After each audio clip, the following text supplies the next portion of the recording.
Hi, my name is Andy Steiger. And I'm Lee Strobel. And we're here talking about the future. Yeah. It's an important part of apologetics that often doesn't get discussed. Yeah. Which is not only what are questions that are being asked right now in our culture, but what are the questions that are going to be asked? And are we prepared to answer those questions and to give a good, not just an answer, but a good answer? Yeah. And so I remember that it was 10 years ago that I heard you speaking, and you were talking about the number of young adults that were leaving the church. And I was incredibly convicted by that. And in fact, it was a catalyst for my wife and I to start a ministry called Apologetics Canada. That's awesome. Yeah, it was amazing to see how God led in that way. Yeah. And how he's blessed that. And now here we are in the year 2020, and I'm looking to the next decade. Yeah. And I'm asking, okay, what are the questions that are going to be asked in the years to come? And are we prepared to answer those questions? Now, Lee, I'm not asking you to pull out the crystal ball, and I don't know if you've written a book like maybe The Case for the Future or something like that. No, I like that. I may crib that. You can take that one. Thank you. But I did want to ask, I think that we can see different indicators and trajectories of where culture's going. And I wanted to get your perspective. Where do you see things going? What do you think are some of the major questions that the church needs to be prepared to address in the future? I think a lot of it has to do with how we address these questions. First of all, it's interesting that today in Canada and in the United States, people we encounter with the hope of having an evangelistic conversation with them do not come in neutral. They come in assuming we're bigoted, assuming we're narrow-minded, judgmental, anti-gay. And so we come in a deficit. What are the implications of that? I think the implication of that is we need an apologetic of a godly lifestyle. Of genuine love and concern for all people, and to try to erase that deficit that starts our conversations. Now, in a culture where fake news is all around us, Yeah. it makes it even more challenging, doesn't it? Because a lot of people come into a conversation with you thinking that you might have ideas or views or be a certain way that in fact you're not. They do. They come in thinking they know what you know and they know what you're going to say, but they really don't. Mm-hmm. And so it's important to kind of take them off guard and to be very loving and kind in our conversations. That's why I think one of the trends in apologetics is away from a monologue in favor of a dialogue, a conversation, a friendship, a relationship. A conversation. I think that's much more important than just downloading a bunch of information. I think this idea of relationship is absolutely crucial, especially in a culture that is incredibly lonely. Yes. As you know, loneliness is pervasive. Yeah. There's a lot of broken relationships, broken families, broken communities. And I absolutely agree. I think this idea of relationship is absolutely crucial. And in fact, I think there's an aspect here of the gospel that's often forgotten. That you're saved not into a personal relationship with God, but also a corporate relationship with God. Right. And this is what it means to be, a part of the community. community. Yes, exactly. Yeah. And that's why I think one of the biggest trends in apologetics, and I think this is going to grow in the coming years and decades, is what I call spiritual discovery groups. These are small groups made up of half a dozen or so non-believers and a Christian couple that lead the group, either maybe often it's husband and wife, or it could be a leader and an apprentice. And they meet on a regular basis to talk about faith stuff. It's really an excuse to get together to talk about God. Mm-hmm. And these are dynamite. When we launched these in Chicago as kind of an experiment, and this is back in the mid-90s, I brought in Gary Poole, who's one of the leading experts on these. And I said, Gary, just start these groups and let's see what happens. Pretty soon we had 1,100 non-believers in these small groups. Wow. We tracked them over a period of years, and guess what we found? If a non-believer joined one of these groups and stayed in it, 80% came to faith in Christ. Mm-hmm. Why? Because people these days, especially young people, love conversations. They like relationships. They are lonely. They want to have a friendship. They want to have a place where they can give their opinion and where they can have a conversation. So I think that is a very important trend in the next coming decades of evangelism and apologetics. In my work with young adults, that's exactly what I've seen. We have over 300 young adults in community groups in our church alone. Awesome. And that's exactly what we found, is that many people that come to faith do so in a community group. Exactly. And one of the things that I have seen that I've been so encouraged by is oftentimes it's our community group leaders that's baptizing Yes. these people that are coming to faith, because that's the one that they have a connection with. Yeah. And often as well, when something's going on in their life, and somebody's visiting the hospital or helping them with maybe food or whatever it might be, it's often their community group. Exactly. That is so important. And I don't understand why every church doesn't have these groups, even just one group in a small church. Yep. Gary Poole, for years, I said, write a book to help people know how to do these groups. He finally did. It's called Seeker Small Groups. We used to call them that. Now we call them spiritual discovery groups. But that's a great book, kind of a starting place for how to do these kind of ministries. And what Gary has taught me especially is, and I think this is another trend in the future of apologetics, it's let's not be trigger happy in giving answers. I'll tell you what I mean by that. One way I used to get into spiritual conversations with non-believers is to ask them a question. If you could ask God any one question and you knew he'd give you an answer right now, what would you ask him? Well, 80% of people in the United States will say some permutation of the why does God allow pain and suffering question. Yeah. And I used to have a 5-point answer to give that. And I boom, boom, boom, boom. I'll tell you why God allows pain and suffering. Boom. Now I don't do that anymore. Yeah.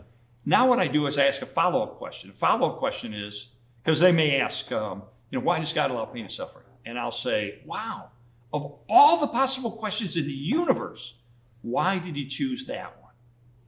Now they get down to the real reason. Now they'll say, because my wife's been diagnosed with cancer. Yeah.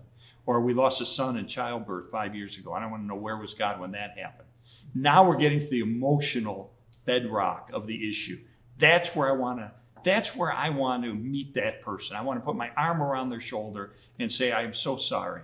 And I want to be their friend, and I want to be Jesus to them. That, I think, is the future of apologetics. It goes right back to this idea of relationship. Yes. That what do they need? They right. need somebody to be with them. And oftentimes they'll say, listen, I just need somebody to just sit with me. Yes. Somebody that was just there. Maybe somebody that's going to pray with me. But you're right. The questions often, they'll come, but maybe later. Yeah. But at the moment, they need somebody that's just there for them. They need that community. Yeah.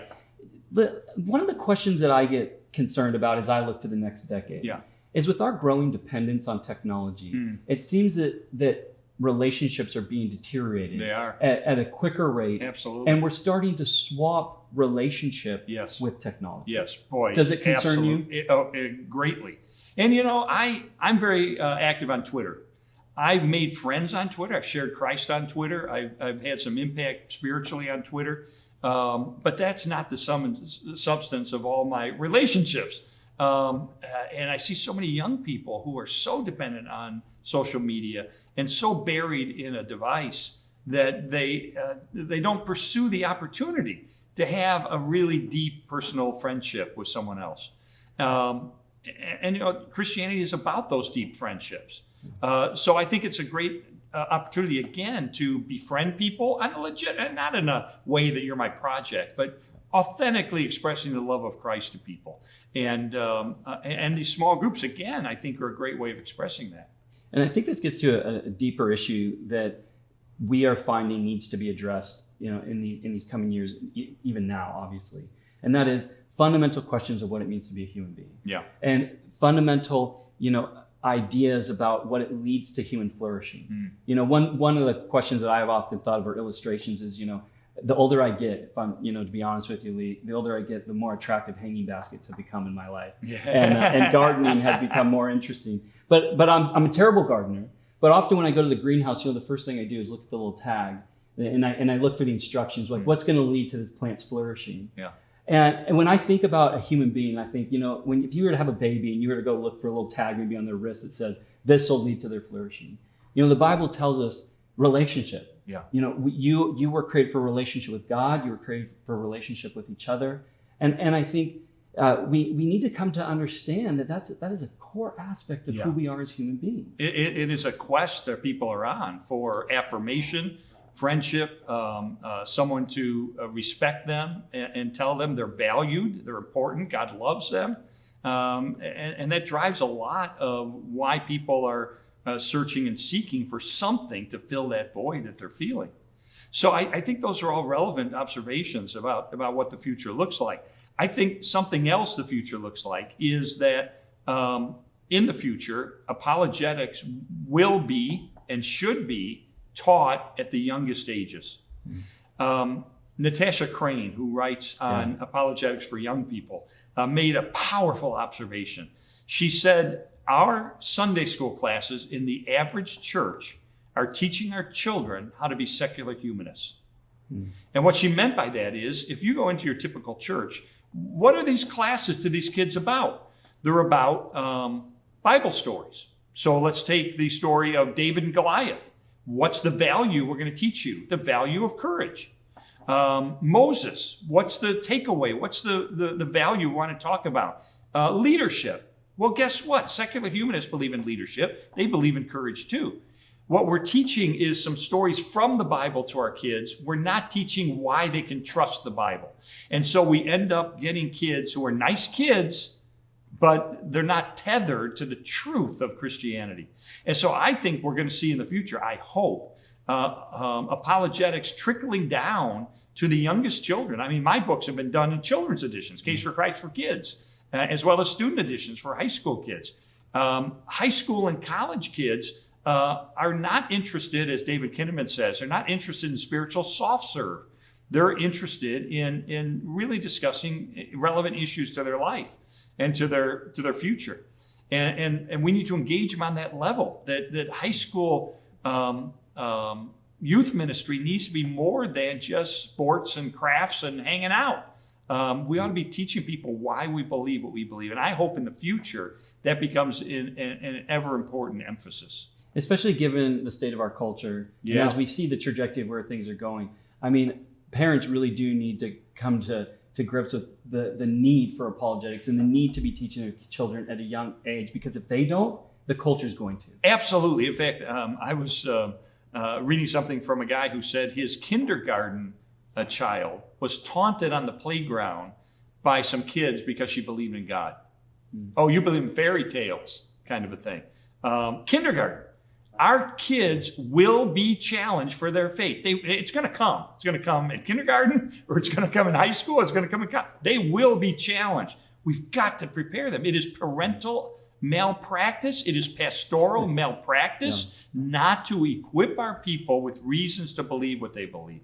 So, and if you look at the reasons why young people are leaving the church, let me read your quote from Nancy Piercy. She, of course, is a cultural observer and apologist herself.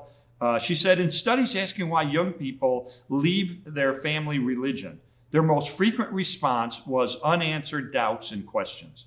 The researchers were surprised. They expected to hear stories about broken relationships and wounded feelings. But the top reason given by young adults was that they did not get answers to their questions.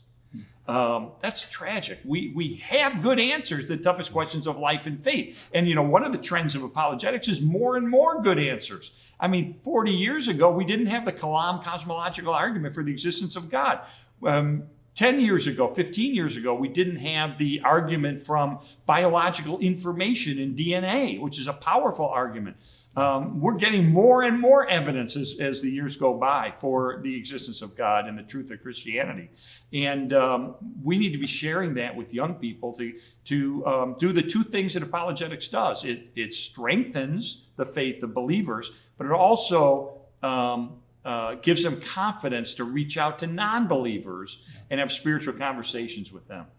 And really, this begins at home. Yes. Where you develop a culture where it's okay to ask questions. Yes. This needs to take place in the church, where pastors, again, create a culture where it's okay to ask questions. Yes. It's okay to think on these big issues, these important issues.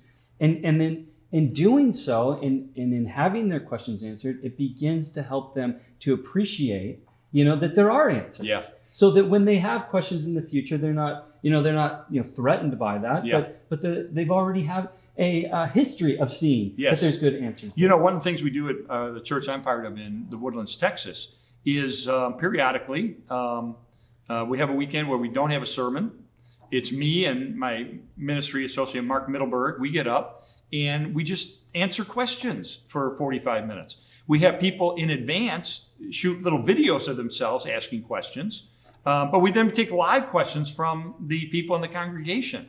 And that does a couple things. Number one, we're able to impart answers. But number two, we're modeling something. We're saying we're not afraid of questions. Jesus wasn't afraid of questions. When John the Baptist's buddies came and asked him, are you the one we've been waiting for? We'd wait for somebody else, because John was sitting in prison and started to have hesitations and questions about God. Jesus doesn't get mad at him. He says, go back to John, tell him what you have seen and heard. The blind receive sight, the lame walk, those who have leprosy are cured, the deaf hear, the dead are raised, and the good news is preached to the poor. In other words, go back and tell about the evidence you've seen, the evidence with your own eyes that convinces you I am the one I claim to be. So it's okay. Jesus didn't freak out when people ask sincere questions, and we ought not either. And I think when people see that, they're more willing to say, okay, well, I do have some questions.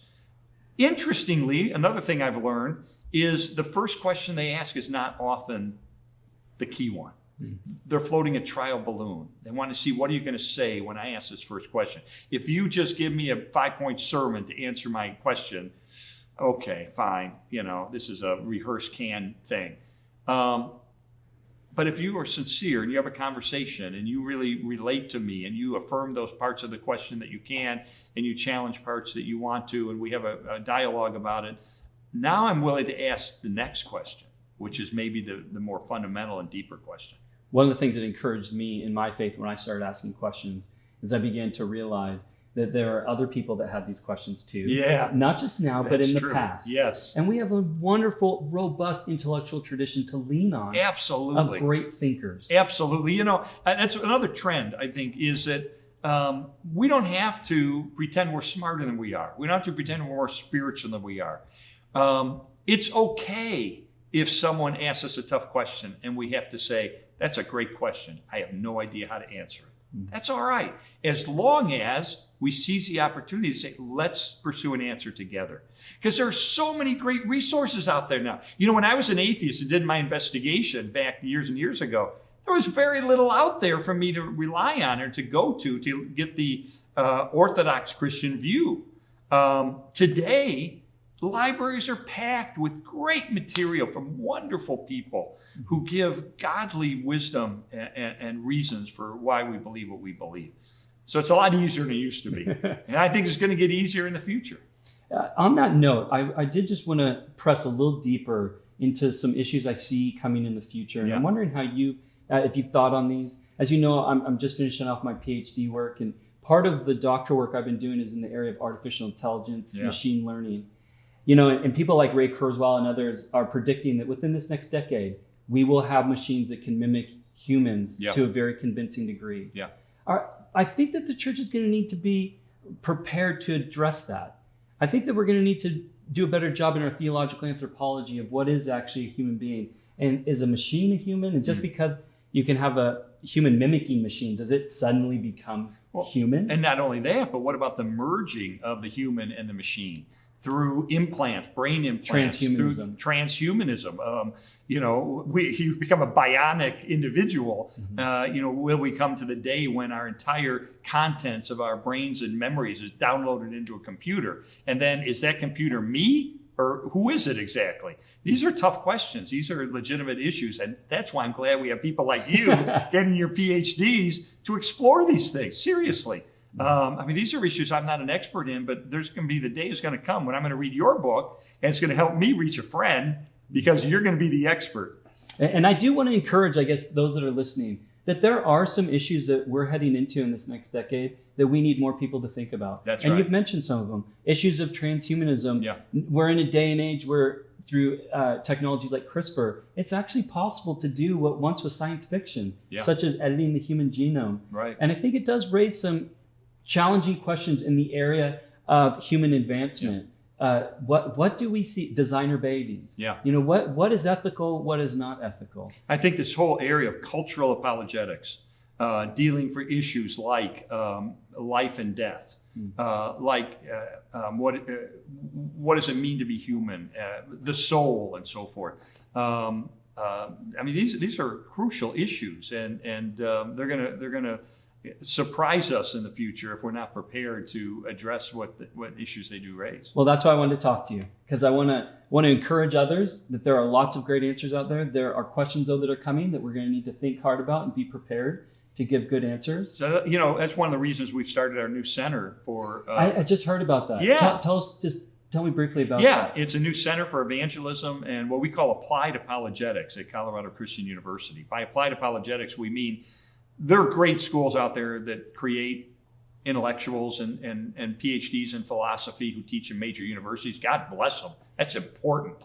But it's also important, I think, to have people who are in the marketplace of ideas, who are writing editorials in newspapers, who are serving in courts of law. Translators, if you will. Exactly, into the culture. And we want to train those people. And so we're offering, ultimately, it'll be 180 courses, accredited courses in the area of evangelism, apologetics, world apologetics, or world religions, and cultural apologetics. These are all online. We're using the latest technology. In fact, we're the first university in North America to adopt this new artificial